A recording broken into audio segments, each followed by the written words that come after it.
While you were resting in the maternity ward, I sold our house in Westchester for $2 million, my husband announced proudly, his mother standing beside him with a satisfied smile.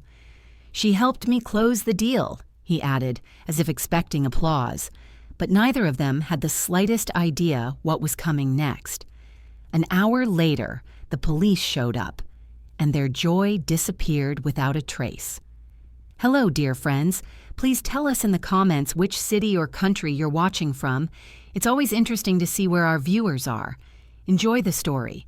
Christina Walker had built her life with a ruler in one hand and a contract in the other. She believed precision could protect her from chaos.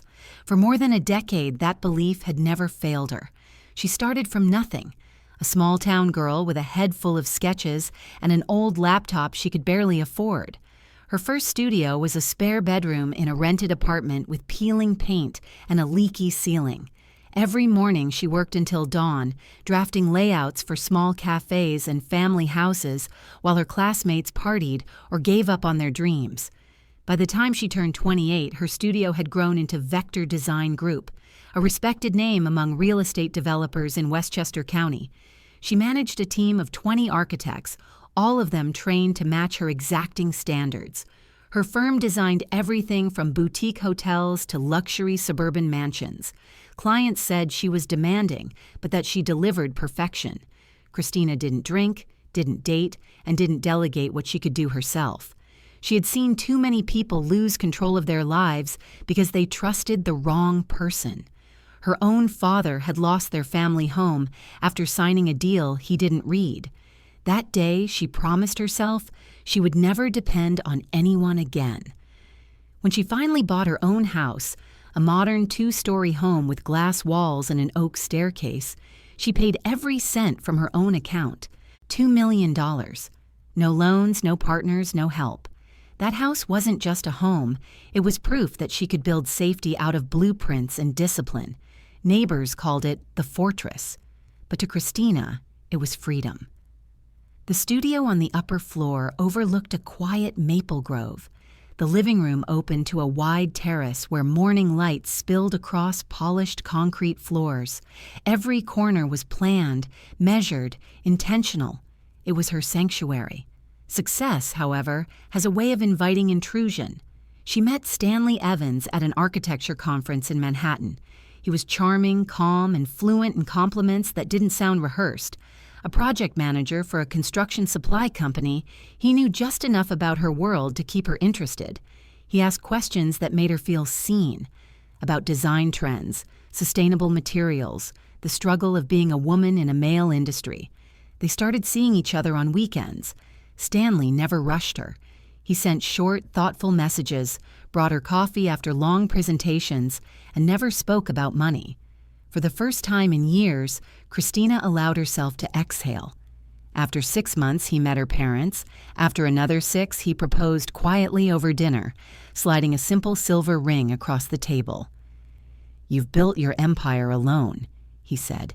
"Maybe now it's time to let someone stand beside you." Christina hesitated. Her instinct told her to protect what she'd earned. But Stanley wasn't the type to pressure. He waited, patient, tender, disarming. She said yes. They married the following spring in a small ceremony near the Hudson River. No grand reception, no champagne tower, just close friends and the sound of wind in the trees. Christina kept her business separate. No shared accounts, no joint ownership. The house remained in her name, purchased before marriage. Still, she tried to believe that trust could be stronger than paperwork. At first, everything looked perfect. Stanley helped around the house, cooked dinners, spoke proudly of her achievements. His mother, Valerie Evans, visited often, a woman in her 60s with polite smiles that never reached her eyes. Valerie always asked how much things cost: the marble countertops, the garden, the art on the walls. Christina brushed it off as curiosity. Months passed, and routine settled in. Christina worked long hours at the firm, managing million-dollar contracts and negotiating with developers who tested her patience. Stanley's career, meanwhile, stayed modest. He earned a stable salary, but nothing close to hers. She didn't mind. She wasn't marrying for money. What she didn't notice, or didn't want to, was how often he spoke with his mother when he thought she wasn't listening, how Valerie's visits grew longer, how their whispers lasted late into the night. Christina's intuition, once her sharpest tool, began to stir again. Something was off, a faint misalignment she couldn't yet name, but she had no time to dwell on it. A new project came in, a cultural center contract worth millions, and her focus turned back to deadlines, permits, and clients. She didn't know then that the greatest design flaw in her life wasn't in any of her buildings. It was the foundation of trust she had built with the man sleeping beside her. Christina never believed in luck. She believed in systems, in the slow machinery of work, detail, and timing. That mindset built her career and, she thought, her marriage. For the first 2 years, everything seemed calm. Stanley drove her to client meetings, picked her up from airports, made dinner reservations when she forgot to eat. Valerie stopped by with casseroles and unsolicited advice about family life. She'd say things like, "Men need to feel important, dear. Let him handle the finances sometimes." Christina always smiled politely. Finances were her territory. Balance sheets, tax reports, investment portfolios. She kept each project under digital lock. Stanley never asked about numbers, and she preferred it that way. But people change when they start comparing lives. One evening, Stanley came home from a visit to his mother and asked, almost casually, "How much is this place worth now?" "Why?" she asked. "Just curious. You know, property values go up. We could refinance, maybe use the equity for something bigger." Christina looked at him for a long moment. $2 million, she said finally. "But it's not for refinancing. This home stays clear." He smiled, pretending to agree, but she noticed the glint of calculation behind his eyes. Later that week, she overheard him on the phone in his office. The door was half closed. His voice was soft but urgent. "No, Mom, not yet. She's cautious. We'll wait until after the baby." The baby. The word hit like a dropped brick.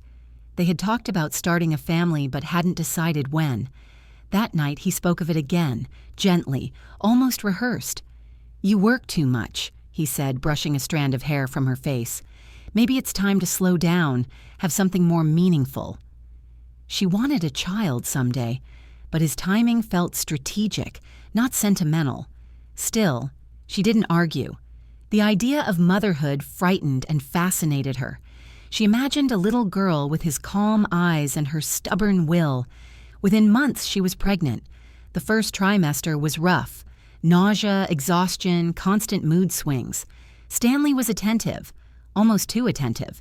He insisted on driving her everywhere, even to routine checkups. Valerie began visiting twice a week with vitamins and lists of helpful suggestions. At first, it seemed touching, then intrusive. Valerie started hinting that Christina should sign a power of attorney, just in case. "You never know what can happen in childbirth," she said. "Better let Stanley handle things temporarily. It's just paperwork." Christina's pulse quickened every time the topic came up. "If something happens, my lawyer will take care of it," she said firmly. "Not Stanley." Valerie's smile thinned. "You really don't trust family, do you?" Christina didn't answer. At night, she scrolled through legal forums, reading about real estate fraud cases, fake signatures, forged documents, husbands selling property behind their wives' backs. Most stories began with trust. She started checking the home's digital surveillance feed more often. Once she caught Stanley walking into her upstairs office at midnight. When she asked the next morning, he said he was looking for a charger. She began keeping the safe key in her handbag. By the 7th month, her instincts were screaming. Stanley spent hours on his phone, whispering in another room. Whenever she entered, the conversation ended. One night, she heard her own name. "Once she delivers, we can move fast. Mom, don't push. It has to look clean." Christina stood frozen in the hallway, one hand over her belly. The baby kicked, as if sensing her tension. She walked quietly back to the bedroom, sat on the edge of the bed, and planned. The next morning, While Stanley was in the shower, she opened his laptop. The password was the date of their wedding spelled out in words. Her breath caught. Inside his inbox, she found a thread with a man named Oliver Creston, a real estate attorney from Brooklyn. The subject line read, "Power of Attorney Options." The messages chilled her. Stanley, if a house is in my wife's name, can I sell it while she's unavailable?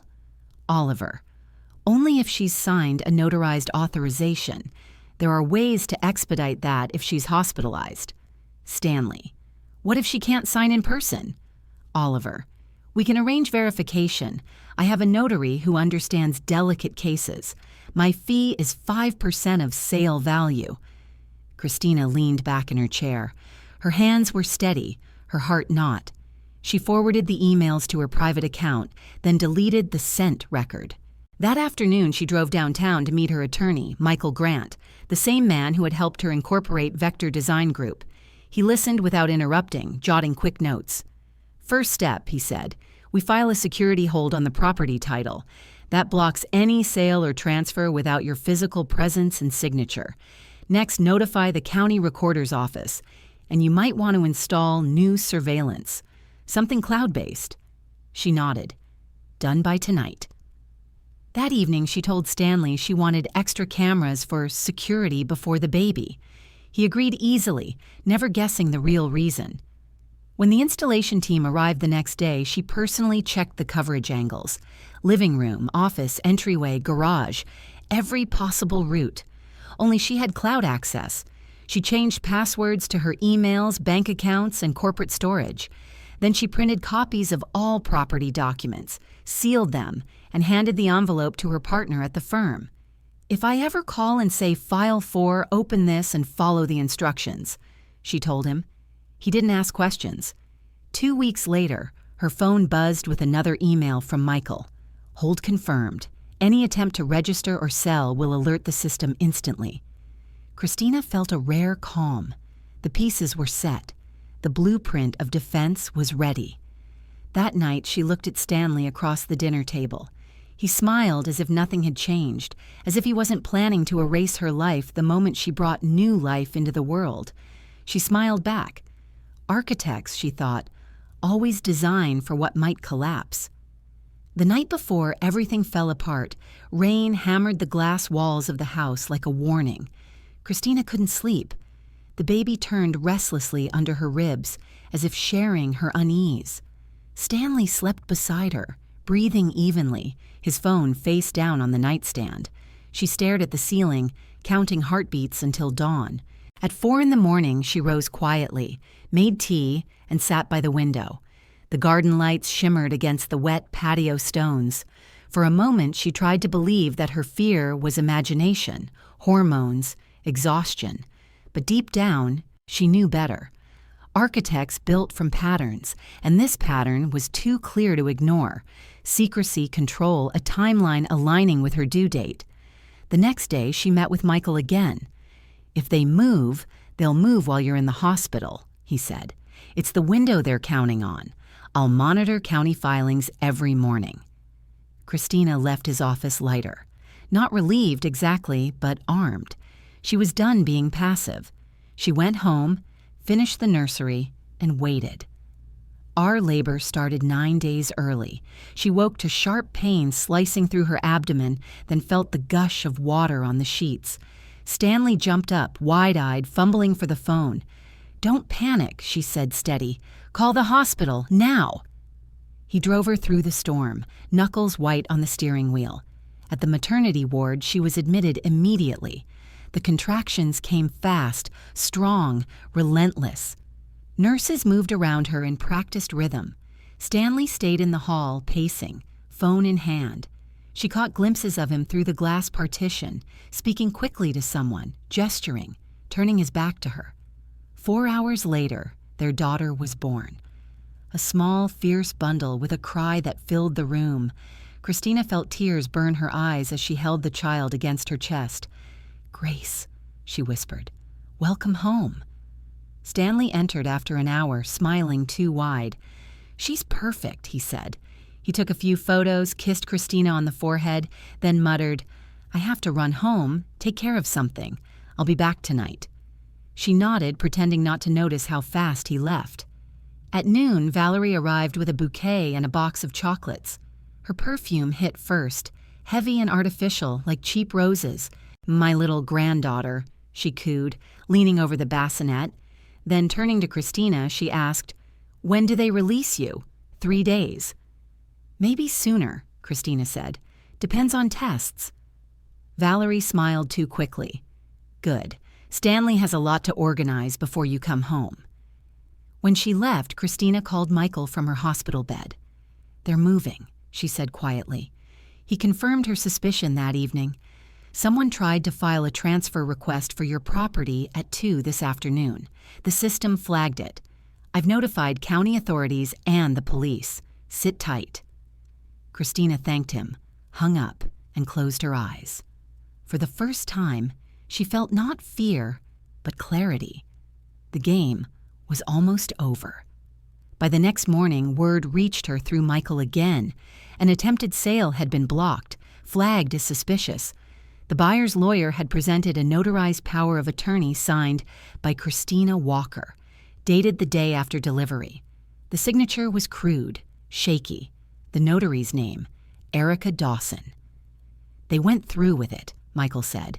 "Your husband and his mother met a lawyer yesterday morning, forged everything, and tried to close the deal for $2 million even. Funds were already wired to an account in Stanley's name, but because of the alert, the bank froze the transfer within an hour." Christina exhaled slowly. "And the notary?" "Under investigation," he said. "Likely bribed. She'll talk." The next afternoon, Stanley arrived with Valerie in tow. They looked triumphant, rehearsed. He held roses. Valerie held her phone, recording. "Well," Stanley began, placing the flowers on the nightstand.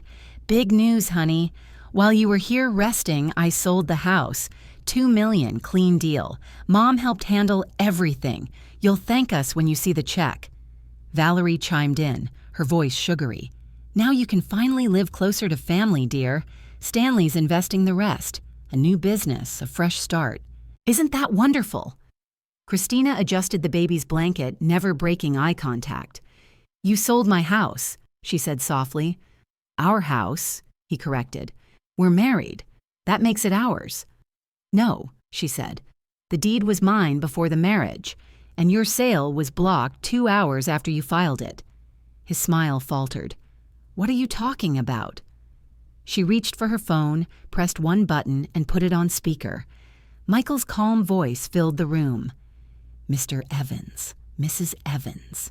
This is attorney Michael Grant.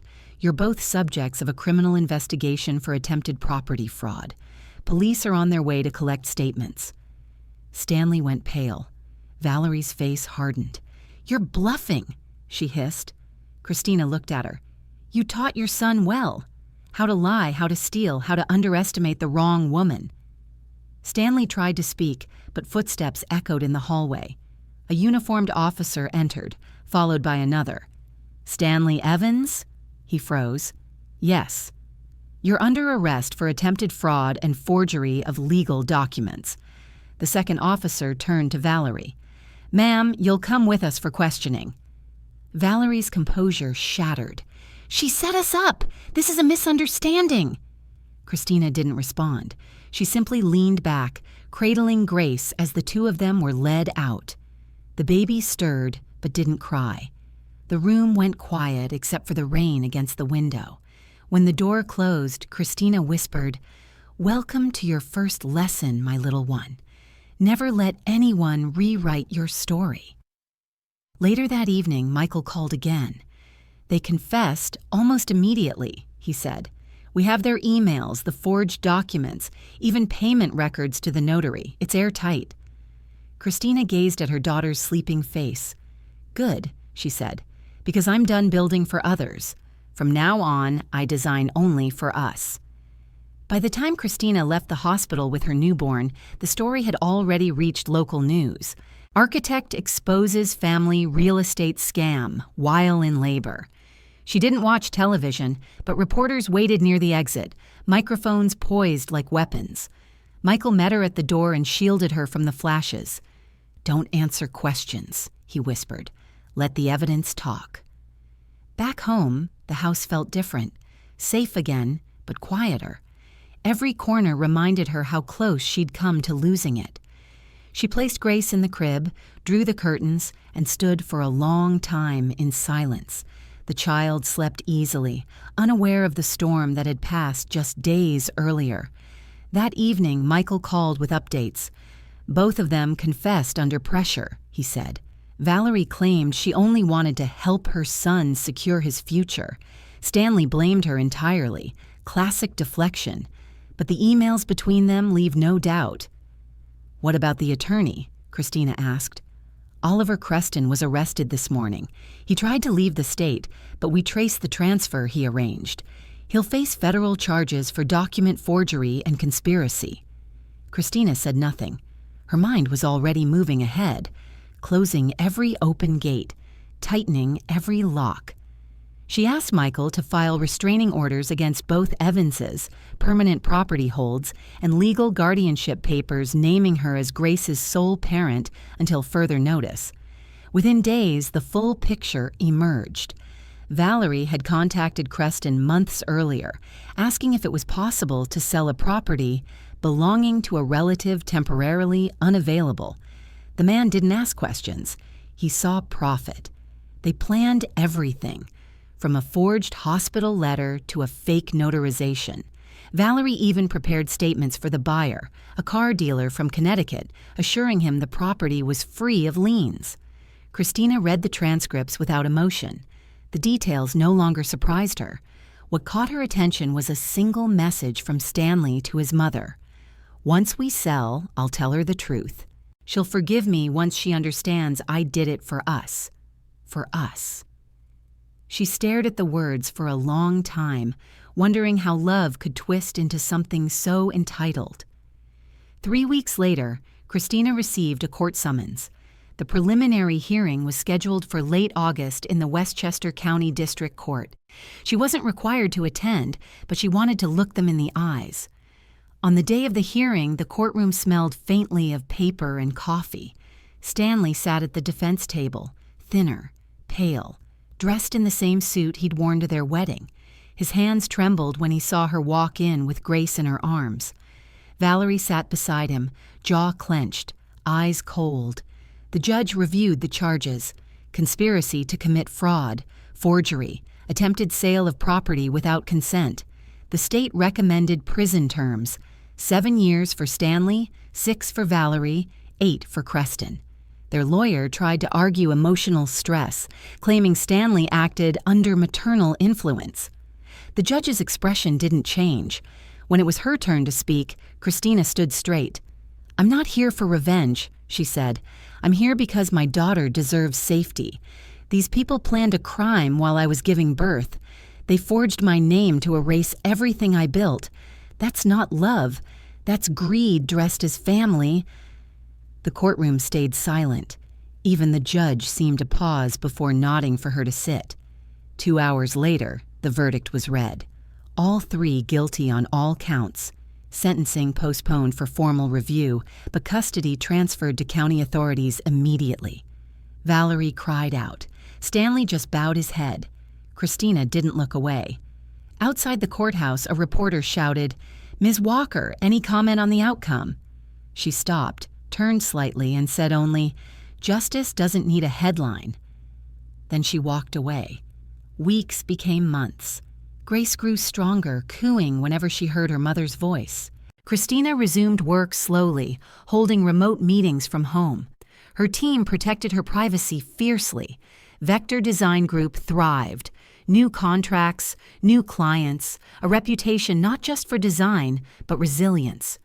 In December, the final sentencing came. Stanley received 7 years in state prison. Valerie got 6, Creston 8. The notary, Erica Dawson, received a suspended sentence but lost her license for life. When Michael called to confirm, Christina was sitting on the floor with Grace, building small towers out of wooden blocks. "It's over," he said. "Nothing's over," she replied quietly, "but it's contained." After hanging up, she watched her daughter knock down the tower and giggle. A smile touched Christina's face. "You'll build better," she murmured. "You'll never need anyone to hold the walls for you." That night, she walked through the house. The cameras still hummed softly in the corners. She didn't plan to remove them.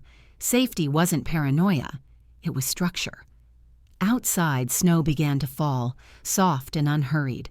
Christina stood by the window, the baby asleep upstairs, and whispered to the reflection of her own face, "You survived the blueprint of betrayal." In the distance, church bells marked the hour.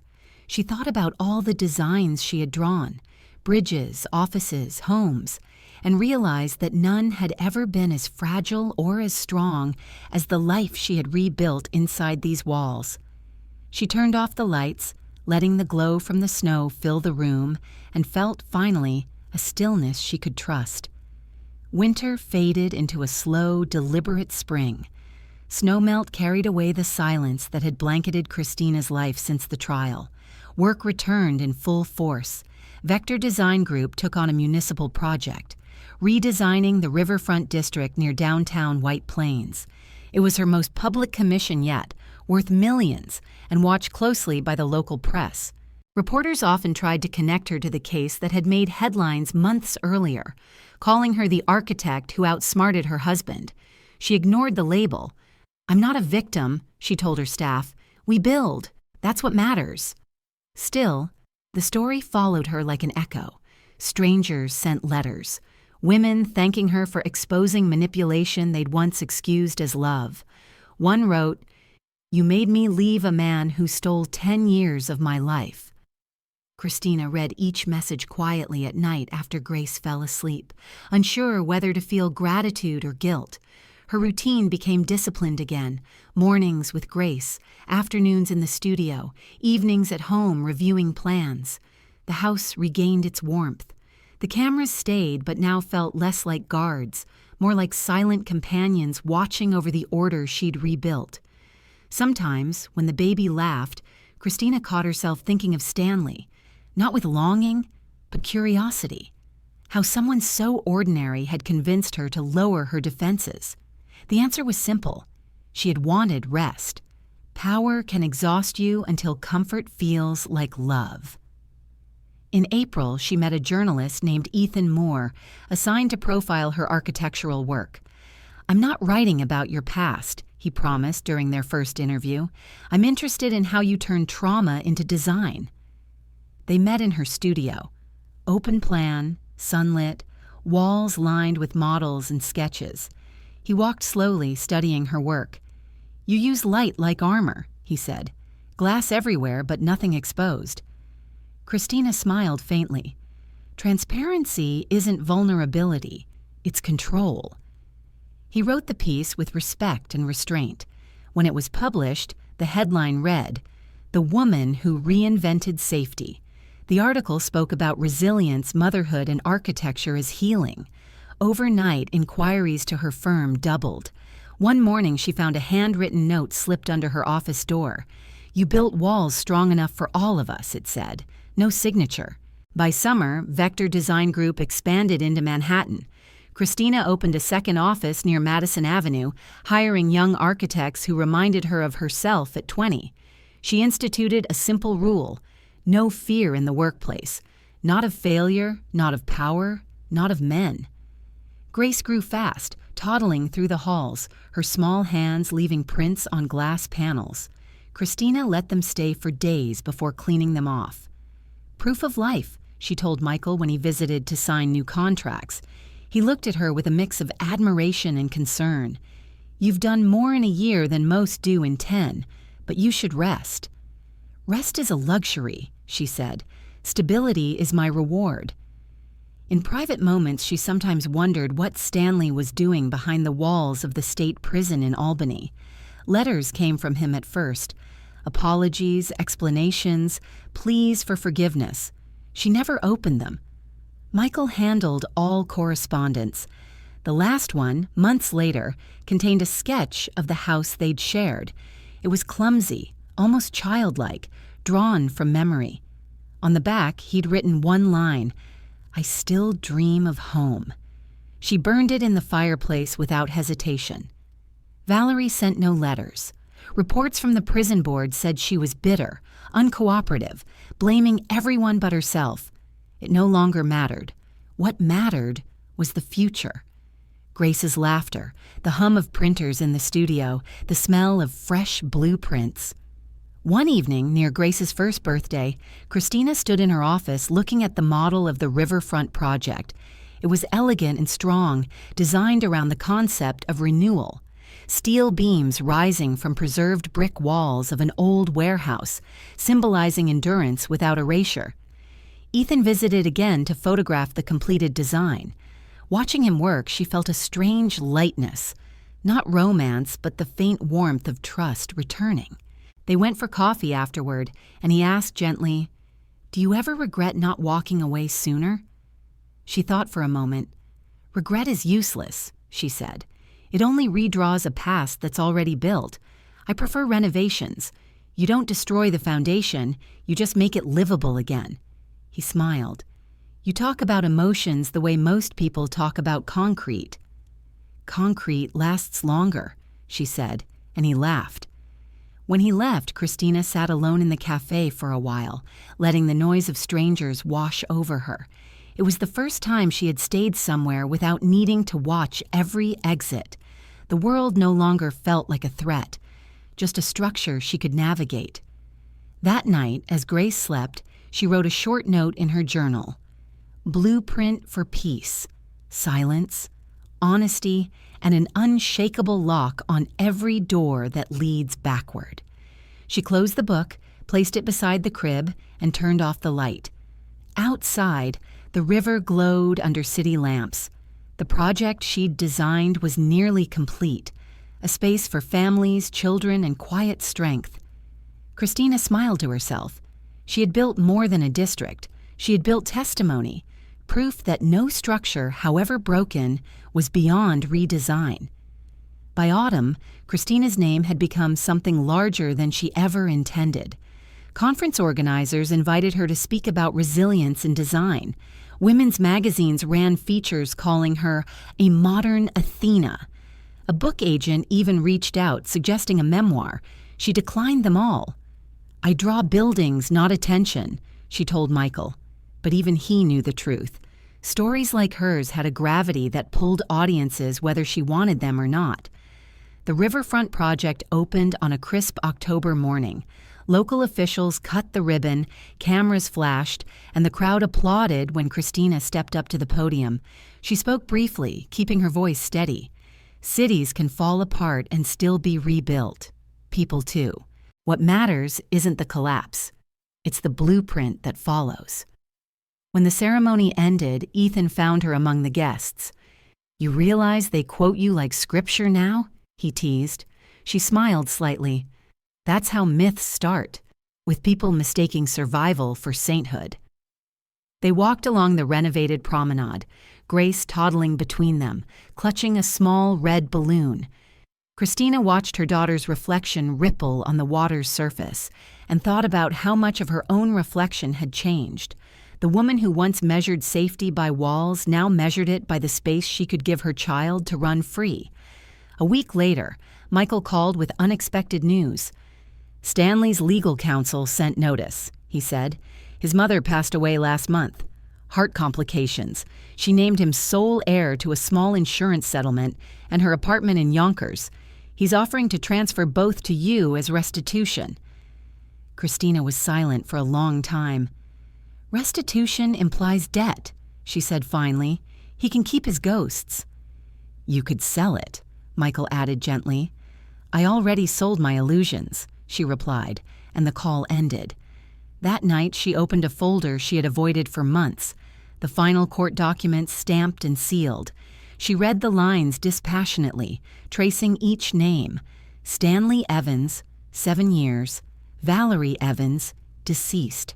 Oliver Creston, serving 8 years in federal custody.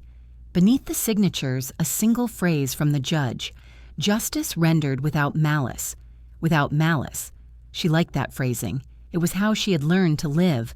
Not forgiving, not forgetting. simply releasing. Later, as she tucked Grace into bed, Christina whispered, "Some people build prisons for themselves, baby. Let them live there." In November, she finally agreed to one televised interview, not about betrayal, but about architecture as recovery. The studio was minimalist, cold, too bright. The host, a polished woman in a blue suit, asked, "Ms. Walker, do you believe your personal experience changed the way you design?" "Yes," Christina said plainly. "I used to build to impress. Now I build to protect." "And what would you say to women who feel trapped in situations like yours?" She looked straight into the camera. "Blueprints are just lines until you pick up the pencil. No one will draw your escape for you." The clip went viral overnight. Millions viewed it, quoting her final sentence across social media. The attention was uncomfortable, but useful. It brought clients who admired not just her work, but her discipline. Vector Design Group began consulting on community shelters, safe housing initiatives, and urban spaces focused on dignity. Ethan called her the next morning. "You just became a movement." "I don't want a movement," she said. "You don't get to choose that," he replied. "People need symbols. You gave them one." Winter returned. Grace learned to walk on her own, unsteady but determined, like her mother years before. Each time she fell, she laughed, got up, and tried again. Christina often watched her and thought, this is the real inheritance, persistence, without bitterness. On Christmas Eve, the doorbell rang. A courier delivered a thick envelope marked with the state seal. Inside was a notice. Parole hearing for Stanley Evans scheduled in 12 months. Michael advised her not to attend. "You've moved on. Let the system handle it." She agreed at first, but as the days passed, a quiet curiosity grew. She didn't want revenge, just closure she could see with her own eyes. In January, she visited the prison under the guise of a legal review. The warden led her into a small visiting room. Neutral walls, no glass barrier. Stanley entered in a gray uniform, thinner, hair flecked with white. For a long moment, neither spoke. "I didn't expect you," he said finally. "I didn't expect to come," she replied. He studied her face. "You look stronger." "I am." He nodded, swallowing hard. "I think about what I did every day. I thought I was taking back control. Turns out I never had any." Christina folded her hands on the table. "Control isn't taken. It's built." He laughed weakly. "You always had the last word." "Only because you never listened to the first ones," she said. When she stood to leave, he asked, "Do you hate me?" She paused at the door. "No, I designed something better than hate." Outside, the air was sharp and clean. The world felt proportioned again, not fair, but balanced. That night, she wrote in her journal, "Some walls keep danger out, others keep peace in. The secret is knowing which ones to open." The next morning, she woke before dawn, carried Grace to the window, and watched the first light touch the snow. It glowed across the glass like a promise. Christina smiled, not the smile of triumph, but of equilibrium. The structure of her life stood firm again, every beam tested, every fracture healed with precision. The blueprint finally was complete. Spring returned with the quiet confidence of something rebuilt. The river thawed, the maple trees outside the house softened to green, and Christina felt the first stretch of genuine peace she could remember. The past no longer echoed through every room. It lived elsewhere, in court records, newspaper archives, and other people's memories. She spent her mornings walking with Grace along the waterfront she had designed. Locals greeted her as if she were an old friend. Some still whispered, recognizing the woman whose husband tried to sell her house while she was giving birth. But most simply smiled. To them, she was the architect who transformed ruins into renewal. Ethan joined them often, his camera slung casually over one shoulder. "You look lighter," he said one afternoon as Grace toddled ahead chasing pigeons. "I stopped carrying things that weren't mine," she answered. He nodded, understanding without pushing. They had grown close over the months. Dinners that began as interviews became conversations that ran late into the night. She liked his quiet, his lack of questions about pain. He never asked for the story behind her scars. He just respected the structure that held her together. In May, Ethan invited her to speak at a design symposium in Boston.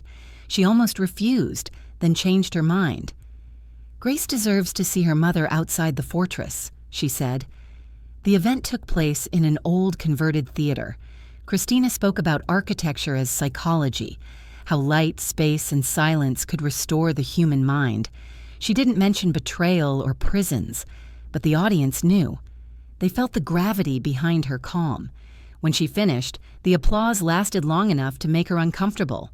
Afterward, Ethan found her backstage. "You know what you just did?" he said. "Talked about windows," she replied. "You gave a room full of strangers permission to rebuild themselves." She smiled faintly. Then maybe it was worth it. They drove back late that night, the highway empty and moonlit. Grace slept in her car seat, her small fist clutching a stuffed fox. Ethan drove in silence for a while before asking, "Do you ever think about leaving this place? Starting somewhere new?" Christina looked out at the dark fields passing by. "Starting over isn't the same as running away, but yes, I've thought about it. Maybe California. More light, less memory." "If you go, take me with you," he said softly, not as a plea, but a promise. She didn't answer, but her silence wasn't rejection. Weeks later, the offer came. A contract from a San Francisco developer to design a sustainable coastal complex. The budget was enormous, the opportunity rare. Michael called immediately. "This could redefine your career," he said. Christina watched Grace build a tower of wooden blocks on the living room floor. "It's time," she said. By August, the house in Westchester was nearly packed. She sold the studio but kept a small team to handle New York clients remotely. Moving trucks came and went, boxes labeled with neat handwriting, books, blueprints, Grace's toys, memories, "Do not open yet." The night before departure, she walked through the empty rooms. The echoes felt clean now, not haunted. Each wall had held its lesson. In the kitchen, she paused, touching the cool marble counter where Stanley once bragged about the sale that never happened. "You taught me precision," she murmured. "Just not the kind you meant." Grace toddled in wearing one shoe, holding a crayon. "Mama, draw a house." Christina knelt beside her and drew a small square with a triangle roof on a sheet of paper. Then she added another, slightly larger, overlapping the first. "See?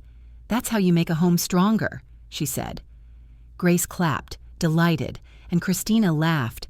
A real laugh, not the tight smiles she'd practiced through survival. The next morning, they boarded a plane west. Ethan met them at the gate, camera in hand, ready to document what he called the second draft of your life. The flight was long, but calm. Grace slept against her chest, the weight of the child grounding her in the present. California greeted them with salt air and golden light. Their new apartment overlooked the ocean, simple, modern, full of sunlight. Christina unpacked slowly, room by room, refusing to rush. "Every wall deserves thought," she told Ethan, who teased her for taking an hour to position a single chair. He stayed longer than planned. Days blurred into weeks. They cooked together, worked together, and on quiet evenings watched the horizon fade into mist. One night, as Grace slept in her new room, Ethan asked, "Do you ever miss what you left behind?" Christina shook her head. "You can't miss a cage once you've learned to breathe." She turned to him, studying his face in the dim light. For the first time since everything collapsed, she allowed closeness without fear. He didn't fill the silence, he honored it.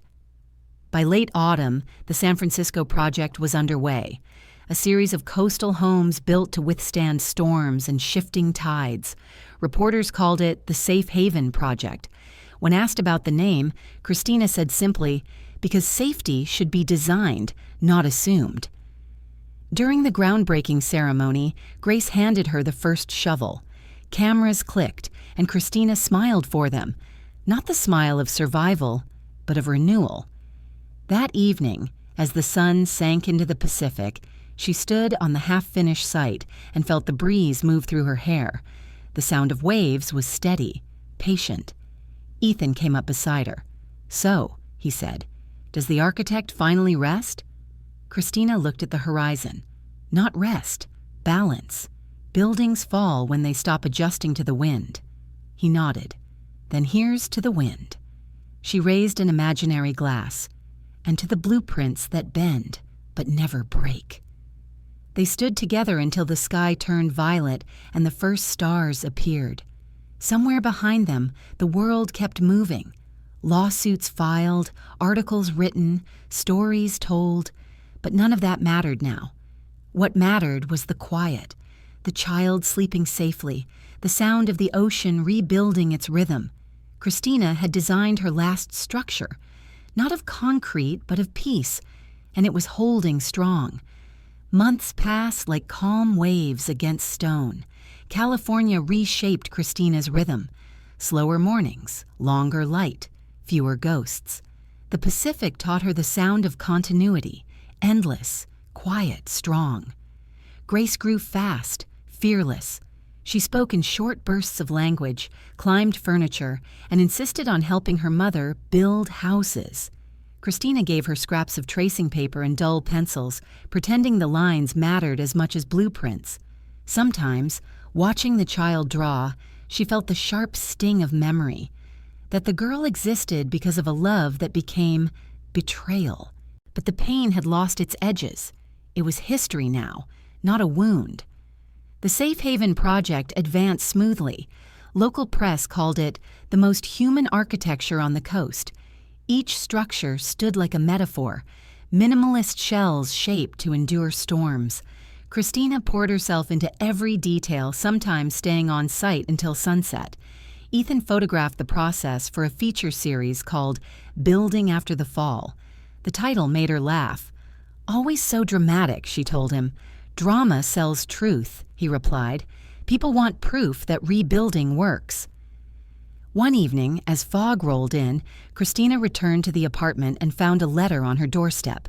The handwriting was unfamiliar, the return address from Albany Correctional Facility. She hesitated before opening it. Inside was a short note.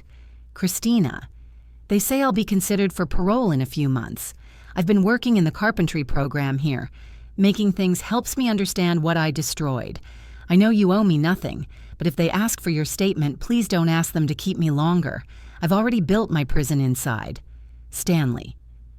She read it twice, expressionless, then placed it in a drawer with the others she had never answered.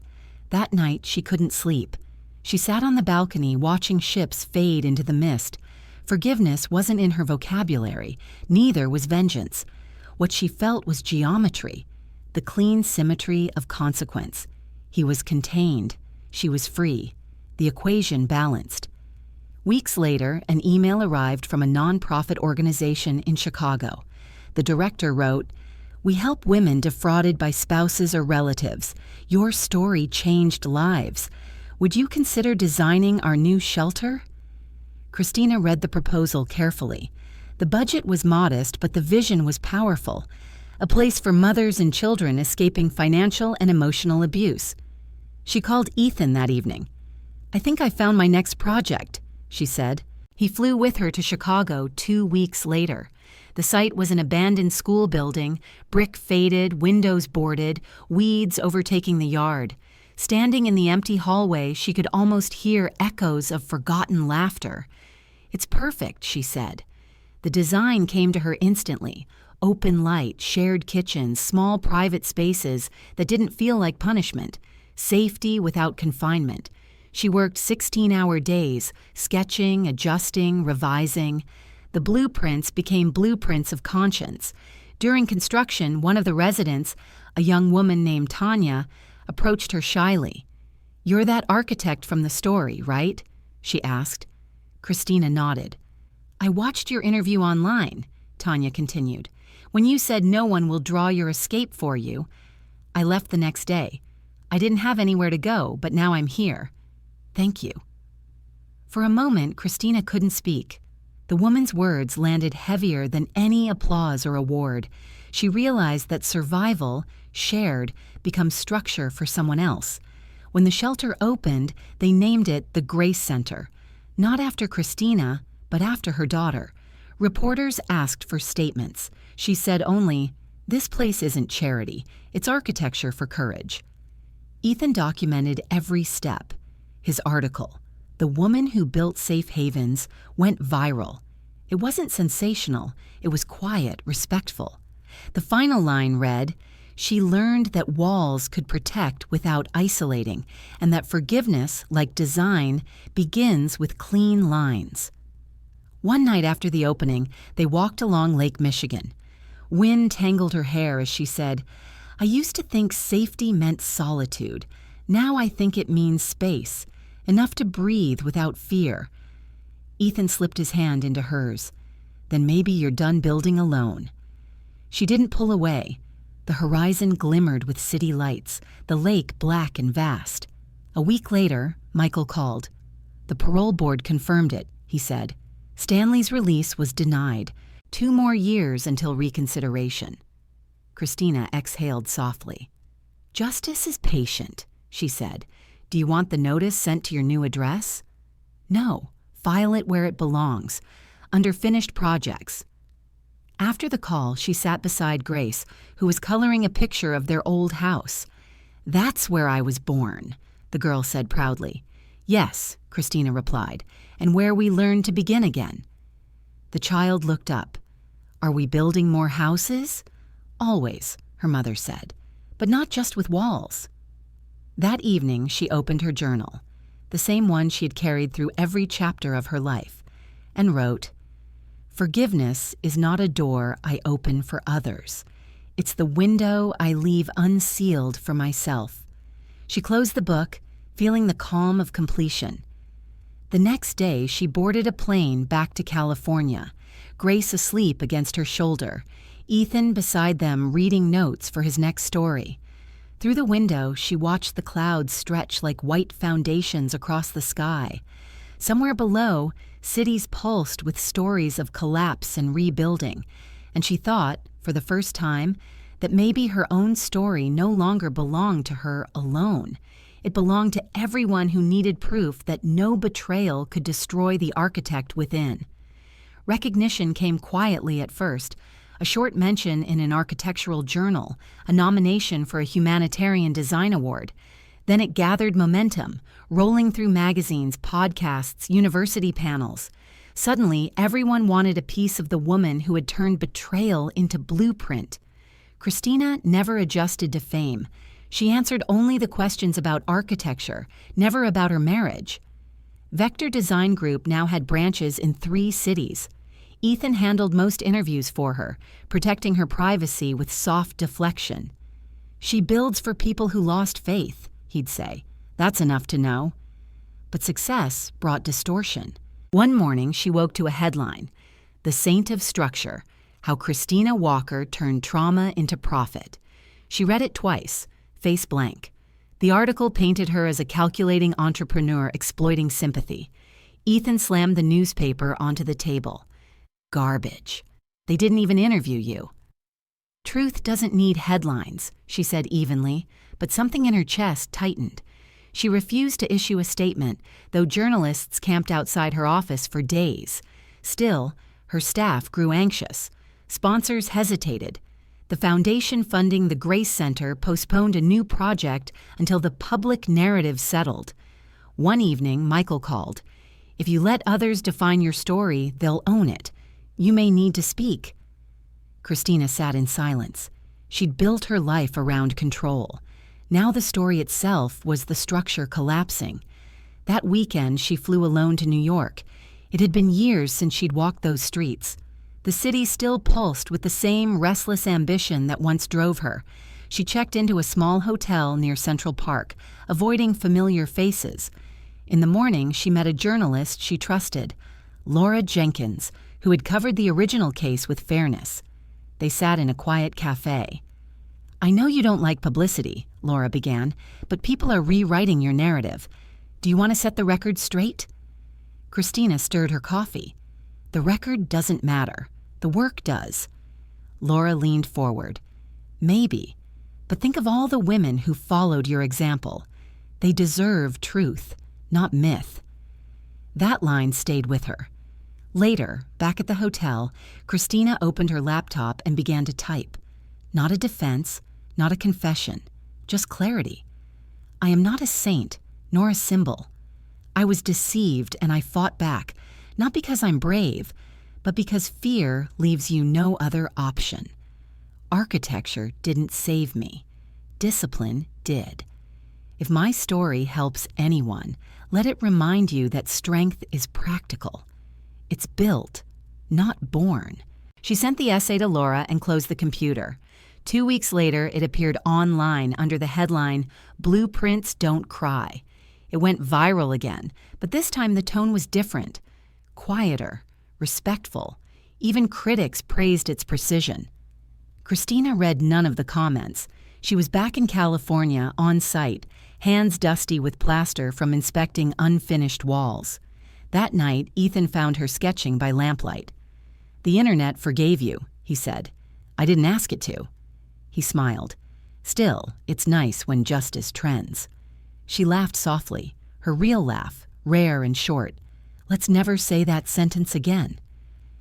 In early summer, the Grace Center won a National Humanitarian Architecture Award. The ceremony was held in Washington, D.C. Christina attended reluctantly, wearing a simple black suit. When they called her name, the audience rose. She accepted the glass plaque, looked at the crowd, and said, "The most beautiful structures aren't built from steel or stone. They're built from second chances." The applause was thunderous, but she barely heard it. She was thinking of Grace at home, sleeping, safe. Later that night in the hotel room, Ethan handed her an envelope. Inside was a letter on official stationery. The parole board's final decision. Stanley Evans. Parole denied. Full sentence to be served. Christina folded the paper and set it aside. "Closure?" Ethan asked. "Completion," she corrected. "Closure sounds like something that ends. This is just something that stops mattering." They flew back the next morning. When the plane broke through the clouds, sunlight flooded the cabin. Grace pressed her face to the window, whispering, "Mom, the sky looks like water." Christina smiled. "That's because everything strong reflects what it overcomes." By autumn, her firm began designing disaster-resistant housing along the Pacific Rim. She traveled often but always returned home before Grace's bedtime. On the wall above the child's bed hung a framed blueprint, the first draft of the Safe Haven project. At the bottom, Christina had written a single line in pencil. "To build is to forgive structure for falling." Sometimes, when Grace asked about her father, Christina answered simply, "He made a mistake that cost him walls." The girl would nod, satisfied with honesty, and fall asleep to the soft hum of the sea outside. One evening, Ethan asked if she'd ever consider writing a book herself, her version, unfiltered. Christina thought for a long time. Maybe when Grace is old enough to read it and not just remember it. "What would you call it?" She smiled. "Foundations, because every story worth building needs them." Outside, waves broke against the shore, steady and sure. The lights of the Safe Haven project gleamed in the distance, proof that nothing, not betrayal, not fear, not collapse, could silence the architect who learned to rebuild. Time moved differently once Christina stopped chasing it. The years that had once vanished in deadlines and courtrooms now expanded into deliberate hours filled with teaching, building, and silence. California had become home, not a refuge. Grace started school, walking through the gates each morning with a tiny backpack and the confidence of someone raised without secrets. Christina watched her from the car, marveling at how children lived without looking back. The Safe Haven project was now complete, standing proud against the coastline, a permanent symbol of endurance. But for Christina, its purpose had already evolved. She wanted more than buildings. She wanted legacy. She founded the Grace Foundation for Resilient Design, a nonprofit dedicated to teaching women architecture, finance, and legal literacy. the 3 weapons she had used to save herself. Its mission statement was simple. We don't just rebuild homes, we rebuild agency. Michael helped set up the legal framework. Ethan handled media quietly, keeping cameras at a respectful distance. At the opening event, Christina spoke before a room of students and donors. "Strength isn't noise," she said. "It's knowledge that doesn't need permission." The foundation grew quickly. Within a year, it funded small scholarships and mentorship programs across the country. Women wrote to her from Detroit, Portland, and Miami, each story a blueprint of survival. But with growth came conflict. Sponsors wanted visibility, journalists wanted exclusivity, politicians wanted association. Christina resisted every attempt to turn her cause into spectacle. She refused interviews, declined talk shows, and stopped attending award ceremonies. "You can't build integrity with spotlights," she told Ethan. One evening, after a long board meeting, Ethan found her alone in the empty office. The sea fog drifted against the windows, soft and white. "You could reach more people if you let them see you," he said gently. She looked up from her notes. "Visibility saved me once, but fame is another kind of trap." He sat across from her. "Maybe it's not about fame. Maybe it's about scale. You built structures that outlast storms. Now build systems that outlast you." His words lingered. Weeks later, Christina received an invitation from Harvard's Graduate School of Design, a keynote lecture on ethics and architecture in the age of crisis. She hesitated, then accepted. "One talk," she told Ethan, "not a campaign." The auditorium was full. Students lined the aisles. Professors filled the back rows. When she stepped onto the stage, the room went still. "I used to think architecture was about control," she began, "but real design happens when you surrender to imperfection. Buildings breathe, people break. Both can be repaired." She spoke for an hour without notes, weaving structural principles with human truth. When she finished, the applause felt less like celebration and more like gratitude. A student asked the final question, "Do you believe forgiveness can be designed?" Christina smiled. "Yes, you design it every day you choose not to destroy what hurt you." The next morning, her speech appeared online, shared thousands of times. Headlines called her the architect of empathy. This time, she didn't resist the title. "If it helps someone draw their own plan," she said, "then let it stand." Months later, she returned to New York for the first Grace Foundation exhibition.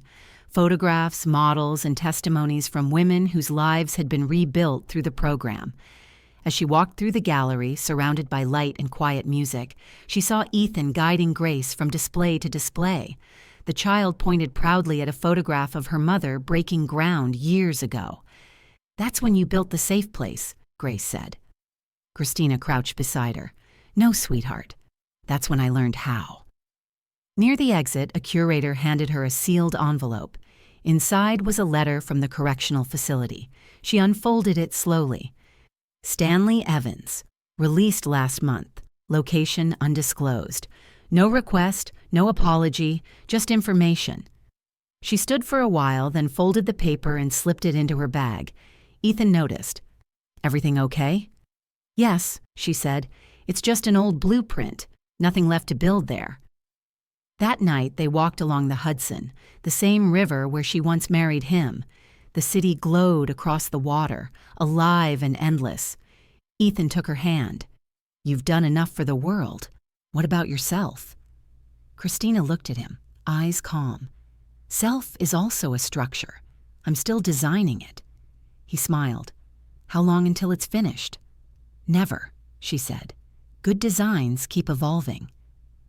Back in California, she returned to her studio, now filled with students sketching their first projects. She pinned a quote on the wall, "Build like someone will heal inside what you create." Years later, Grace would ask what the line meant, and Christina would answer, "It means you can't stop storms, but you can choose where to anchor." And when the world spoke her name, in lectures, in books, in the quiet stories of those she'd helped, Christina Walker no longer flinched. She had outgrown the legend. She was simply what she'd always been, an architect, a woman who learned that even broken foundations can carry new worlds if you rebuild them with precision, patience, and peace. Years slipped by as gently as drafts across tracing paper. Christina no longer counted them. Her life had unfolded into steady, deliberate seasons: work, motherhood, quiet evenings by the sea. The storms were long behind her, though their memory still hummed like distant thunder. Not threatening, just present, reminding her how silence could once roar. Grace was 13 now, curious, confident, always sketching. She had her mother's steady hands and her father's dark eyes, but none of his weakness. When Christina watched her draw, she saw continuation, a design that learned from its predecessor, yet dared to be freer. Their home had grown alongside them, part studio, part sanctuary. Large windows opened to the Pacific, books lined the walls, models of buildings filled every surface. It wasn't luxury, it was order, shaped by love. Each morning began the same: tea, light through glass, the ocean breathing against the cliffs. One Sunday, as they walked the shore, Grace asked, "Mom, what did you do before you built the shelters?" Christina smiled. "I built excuses for other people." The girl frowned. "What does that mean?" "It means I used to spend my strength holding up walls that didn't deserve to stand." Grace thought about it, then nodded with the solemnity of a child who already sensed truth but hadn't yet lived it. Later that afternoon, Ethan joined them. He had become part of their life so gradually it felt inevitable. He still traveled for work, writing about architecture and resilience, but always returned home to them. His calmness balanced Christina's precision. Together, they worked quietly. She building spaces, he building meaning. One evening, after dinner, Grace went to bed early and they sat on the balcony watching the moon cast silver over the water. Ethan said, "The foundation board wants to rename the program after you, the Christina Walker Initiative. They think it will bring more donors." Christina shook her head. "Names attract vanity. Keep it under Grace. The work belongs to her generation." He studied her face. "You've done enough for everyone else. What do you want for yourself?" She looked out at the horizon. To disappear properly. Not in defeat, but in peace. "I want the structures to speak for me when I'm gone." He reached for her hand. "That's already happening." In the following years, her foundation expanded abroad: Kenya, Poland, Brazil. Young architects trained under her system of empathetic design. The press called it the Walker Method, though she never used the term herself. Her lectures were recorded and translated into multiple languages. One morning, a letter arrived from the Federal Bureau of Prisons. She recognized the form immediately. Stanley Evans, deceased. Natural causes. No next of kin. There was an optional line. "Would you like to claim personal effects?" She stared at it for a long time before checking no. Then she placed the letter in a drawer and returned to her desk. For the rest of the day, she worked with an unusual stillness. That night, she walked barefoot along the sand, whispering to the wind, "Some blueprints were never meant to be built twice." The next day, she told Grace the truth in simple language. "Your father made mistakes he couldn't undo. He's gone now." Grace looked at her mother for a moment, then said softly, "Then I hope he knew you forgave him." Christina hesitated, then nodded. Maybe he did. Life didn't change afterward. That was the point. His absence no longer cast a shadow because her world had long since learned to grow toward the light. When Grace turned 16, she announced she wanted to study architecture. Christina felt pride and a quiet fear. "It's not an easy path," she said. Grace grinned. "Neither was yours." They worked side by side that summer, mother guiding, daughter improvising. Where Christina's designs were disciplined and mathematical, Grace's were fluid and daring. One evening, the girl held up a sketch. "This one's for you. It's called Resilience." Christina studied it. a circular building made entirely of glass and steel beams woven like ribs. "It's beautiful," she whispered. "But why no walls?" "Because you already built those," Grace said. The comment made her laugh, then ache with tenderness. Years drifted forward again. Ethan retired from journalism and taught creative writing at a nearby college. Christina divided her time between mentoring and designing coastal housing for families displaced by climate change. She refused interviews, but her words still traveled. Phrases lifted from old lectures, repeated like quiet mantras.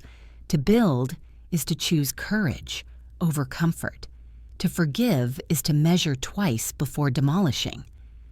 One spring morning, she woke early and walked to the cliffside terrace overlooking the ocean. Grace was away at university now, Ethan still asleep. The horizon glowed pale gold. She stood there barefoot, feeling the air warm around her. It struck her then that peace was never loud. It was architectural. Weight distributed perfectly so that nothing collapsed under memory. She closed her eyes, inhaling the salt and quiet. For the first time, she didn't think of plans or structures or the past. Only balance. Later that day, she wrote in her journal, "I've spent my life proving that even broken things can carry weight. Maybe now I'll learn how to simply stand." She set the pen down and smiled, knowing the final design was complete. When Grace returned home months later, she found that journal left open on the desk beside a cup of cold tea and a view of the endless sea. Inside the last page was a note written in her mother's precise hand. "If you ever doubt the strength beneath you, remember. I measured it twice." Grace stood at the window, tears and sunlight mingling, and whispered, "You did, Mom. You always did." The tide moved below, steady as breath, and somewhere beyond the glass and wind, the architect who rebuilt everything at last rested within the structure she had designed. Peace. Years later, the world would come to know the name Grace Walker, not as the daughter of a survivor, but as an architect who carried forward a philosophy that had reshaped her field. The opening scene of the documentary began with her voice, calm and clear over the sound of waves. "My mother taught me that walls don't keep danger out. They give courage a place to rest."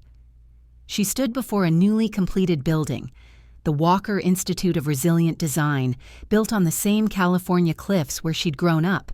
The structure shimmered in sunlight, glass and stone braided together like breath and bone.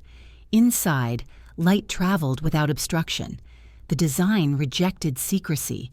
Every corridor curved gently toward openness. Visitors from around the world came to study her mother's methods. Trauma-informed architecture, structures that healed the people who entered them. But for Grace, the Institute wasn't about theory. It was memory made solid. She had founded it 5 years after Christina's passing, using her inheritance and the foundation's remaining funds. Ethan, older now and walking with a cane, sat in the front row at the dedication ceremony. His eyes glistened with pride.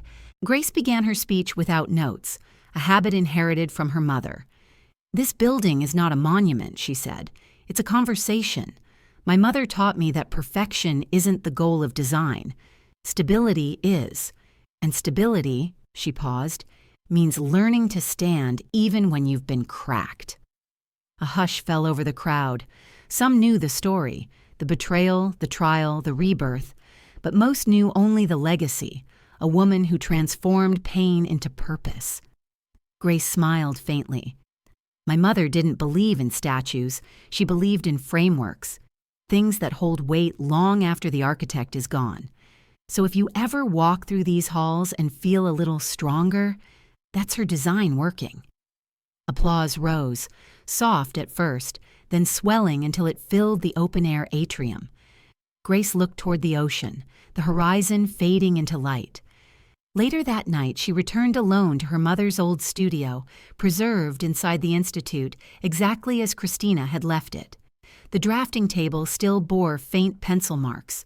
Rolls of paper leaned against the wall, and the smell of graphite lingered like memory. She ran her fingers along the edge of the table, whispering, "I kept your lines straight, Mom." On the desk sat the final journal, bound in soft leather. Grace had never shown it publicly, though many asked. Inside were sketches of buildings never constructed, airy shapes that looked more like poems than plans. On the last page, beneath a delicate drawing of a lighthouse, Christina had written, "Every light is borrowed. Keep it burning until someone stronger takes it from you." Grace closed the book carefully. The years that followed turned the Walker Institute into a global symbol of human-centered architecture. Survivors of war, disaster, and loss found solace in the spaces it built. Students came from every continent to learn design, rooted not in power, but in empathy. When journalists interviewed Grace, she always redirected attention. "My mother built the philosophy," she would say. "I'm just maintaining the structure." Ethan passed away quietly one winter morning, his last book open beside him, a biography titled "The Woman Who Drew Strength." Grace read the dedication through tears. For Christina, who built safety, and for Grace, who gave it shelter. After his funeral, Grace walked the cliffs alone. The sea was rough, gray with mist, but she felt no sorrow, only gratitude. Everyone she loved had become part of the foundation beneath her. At the Institute's 10th anniversary, she introduced a new project, the Horizon Program, mobile teams of young architects who traveled to rebuild schools and shelters in crisis zones. When asked why she called it Horizon, she answered, "Because it's the one line that never breaks." That same year, an exhibition opened at the Museum of Modern Art in New York, Blueprints for Healing, the Walker Legacy. Among the displays was the original sketch of the Safe Haven Project and a video of Christina speaking at Harvard decades earlier. Her words echoed across the gallery.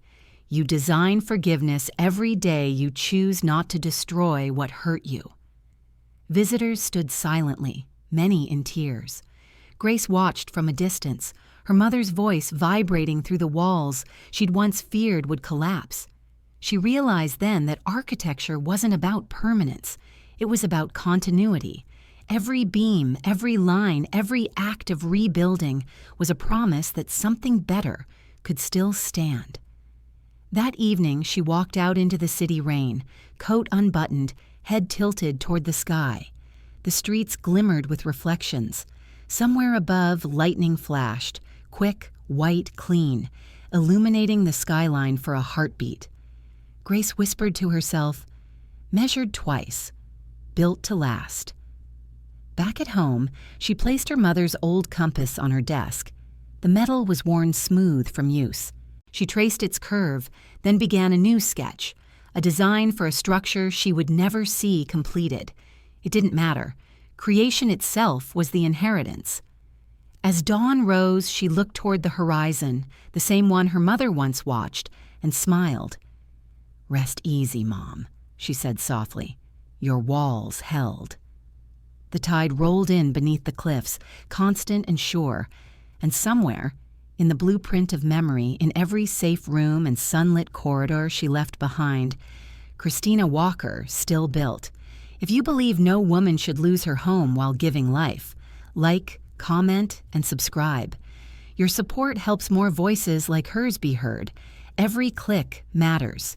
Stand for justice. Share her story so no one faces betrayal alone.